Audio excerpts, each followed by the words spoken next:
la philosophie peut rendre l'homme heureux. Là, vous me permettrez de réinterroger à nouveau l'étymologie du mot philosophie. Parce que quand on dit la philosophie étymologiquement est la quête de la sagesse ou l'amour de la sagesse, il faut maintenant revenir sur le mot sagesse et considérer que le mot sagesse a une acception double. Il y a une forme de sagesse qu'on appelle abstraite, qu'on appelle théorique, qu'on appelle aussi spéculative. Celui qui cherche la connaissance pour le seul plaisir de connaître. Ça me fait penser à un texte d'Aristote que vous connaissez certainement, quand il montre que la philosophie est une réflexion fondamentalement désintéressée.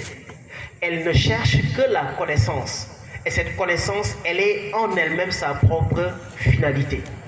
Et pendant longtemps, la philosophie s'est confondue à cette sagesse totalement spéculative.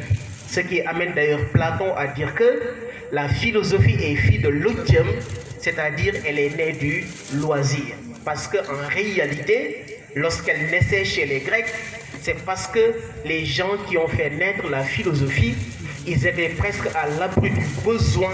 Ils n'étaient pas obligés de travailler pour se nourrir, se loger ou se vêtir. Ils avaient du temps à revendre. Ils pouvaient rester dans des banquets, se saouler à volonté et se livrer à des méditations philosophiques et dans des joutes oratoires extrêmement savoureuses, n'est-ce pas?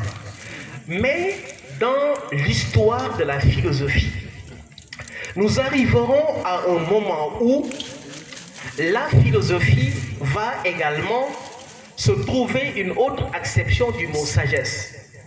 Apparaîtra une nouvelle sagesse qui n'est plus totalement spéculative, mais qu'on peut appeler une sagesse pratique, qui ne vise pas simplement la connaissance pour la connaissance, mais la connaissance pour la vie. Savoir, mais vivre ce que l'on sait. Penser, mais faire de sa vie le laboratoire où on expérimente ses propres idées. Et là, on peut citer beaucoup d'écoles philosophiques, telles que le stoïcisme, telles que le scepticisme, telles que le cynisme avec Joseph le cynique, telles que l'épicurisme avec Épicure. Dans ces philosophies, la philosophie y est considérée comme un art de vivre qui détermine la conduite morale du philosophe et lui permet